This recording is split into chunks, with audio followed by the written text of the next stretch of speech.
అప్పుడప్పుడు దేయాలు పట్టిన వాళ్ళు తీసుకొస్తూ ఉంటారు. దేయాలు పట్టిన వాళ్ళు తీసుకొస్తూ ఉంటారు చాలామందిని. మా నాన్నగారు ఉన్న కాలం నుంచి, మా చిన్నతనం నుంచి మాకు తెలుసు దయాల పట్టిన యొక్క వ్యక్తి యొక్క స్థితి ఎలా ఉంటుందో. నాకు చిన్నతనం నుండి ఎరుగుదును నేను. భయానకమైన పరిస్థితులు నేను చూశాను. ఆ దయ్యం పట్టిన వ్యక్తి యొక్క జీవితం, వాళ్ళు ఉన్న బలం. నేటి దినాన మా నాన్నగారు ప్రభు దగ్గరికి వెళ్ళిన తర్వాత, ప్రభుతో ఉండడానికి వెళ్ళిన తర్వాత, ఇప్పుడు మా ఇంటి పరిసరాలకు తీసుకొస్తూ ఉంటారు చాలామందిని. ఎక్కడెక్కడ వాళ్ళందరూ తీసుకొస్తూ ఉంటారు. నేను చూస్తూ ఉంటాను వాళ్ళని. ఏసునామంలో వెళ్ళిపోతూ ఉంటాయి దెయ్యాలు. ఏసునామంలో ఉన్న శక్తి. నేటి విచిత్రం ఏంటంటే, ఇప్పుడు ఒక విషయం చెప్పాలి, దాన్ని కూడా పబ్లిసిటీ వాడుకోవడం ఎంత విచిత్రం. నేటి దినాన్ని చాలామంది వీడియోలో చూపిస్తూ వీళ్ళు అరవడం, కేకలేయటం, గంతులేయటం. ఏంటో ఇది, ఎందుకో అర్థం. దేవునికి మహిమ రావాలన్న సంగతి దీన్ని వాడుకొని మరి ఏం చేయడానికి అర్థం కాదు. మహిమ దేవునికి రావాలి. మీరు ఆలోచించండి. ఆదిమ అపోస్తులు ఎవరైనా దాన్ని, ఆ పదం పబ్లిసిటీ స్టంట్స్ అంటారు వాటిని. మహిమ ఎవరికి రావాలి? యేసునామంలో దెయ్యం వెళ్ళిపోయింది.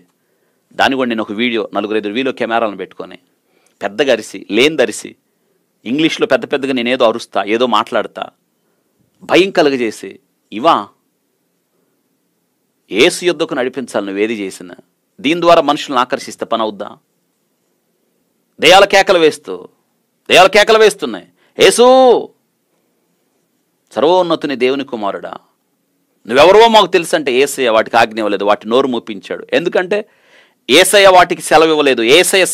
వాటి సాక్ష్యం యేసయ్యకి అవసరం లేదు. ఇది కూడా నేటి దినాన అనేకులు వాళ్ళు గొప్ప చేసుకోవడానికి, వాళ్ళలో అతీతమైన శక్తులు ఉన్నాయని, వాళ్ళలోనే దేవుని శక్తి ఉందని దెయ్యాలు వదిలించటం కూడా వీడియోలు తీసి ఇది పబ్లిసిటీకి వాడుకోవడం. నిజంగా క్రైస్తవత్వం ఎటు వెళ్తుందో తెలియదు. ఏం చేయడానికి అవి పోస్ట్ చేస్తున్నారో తెలియదు.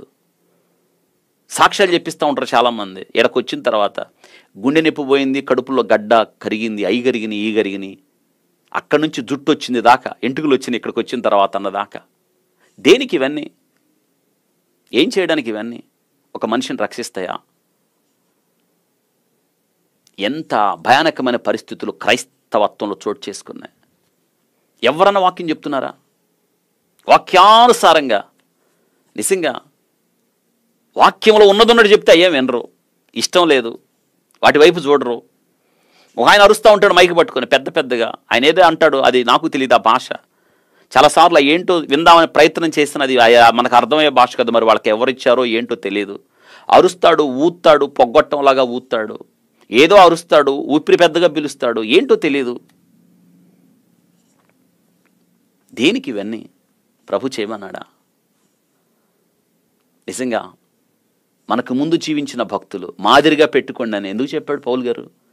ఇటువంటి అబద్ధ బోధకులు వీళ్ళు తమను కొన్న దేవుని పక్కన పెట్టి వంకర మాటలతో, మోసంతో మీ వలన లాభము సంపాదించుకోరి అనేకులు వారి పోకిరి శాస్త్రాలు అంటాయి. అది ఇప్పుడు అర్థమైందా? పౌలు గారు చెప్తున్నాడు, పేతురు భక్తుడు కూడా చెప్తున్నాడు, వారి ఆ పోకిరి శాస్త్రాలయ్యే. ఇంత పదం వాడబడింది బైబిల్ గ్రంథంలో. పోకిరి వాళ్ళు దేవుని మహింపరచనివాడు పోకిరోడు, దేవుని గణపరచని వాడు పోకిరివాడు, దేవునికి మహిమ ఆపాదించకుండా తను గొప్ప చేసుకునేవాడు పోకిరివాడి కన్నా దారుణం. అంత భయానకమైన పరిస్థితులు. దేనికి ఇవన్నీ? లేచి సాక్ష్యం చెబుతారు. ఎవడన్నా చెప్తాడా యేసయ్య నా జీవితాన్ని మార్చాడు, నా బ్రతుకును మార్చాడు, నేను ఇక పాపం చేయను, నా జీవితంలో గొప్ప అద్భుతం ఏంటంటే పాపిగా ఉన్న నేను బయట తీసుకొచ్చాడు, ఇప్పుడు క్రీస్తు బిడ్డని నీతిమంతుడిగా జీవిస్తా. ఇది సాక్ష్యం. మారు మనసు పొందానని చెప్పాలి, నూతన జన్మ పొందానని చెప్పాలి, క్రీస్తులో జీవిస్తున్నానని చెప్పాలి, నేను నూతన సృష్టి. ఈ చెప్పరు. ఈ చెప్తే అడగ జనం రారు. అరుపులు, కేకలు, పడేయటం, వాళ్ళని అటు తిప్పటం, ఇటు తిప్పటం, పడే వాళ్ళని పట్టుకునే వాళ్ళకి 5గురు. ఏంటి ఇదంతా? దేనికి ఇవన్నీ? ఏం చేయడానికి ఇవన్నీ? ఏమి సాధించడానికి? ప్రభు చూస్తున్నాడు. ప్రభు చూస్తున్నాడు. ఆయన సంఘము పాడైతే ఊరుకోడు. అయితే దేవుని చేతగంతనం కాదు. ఆయన ఓర్పు, సహనం కలిగిన వాడు.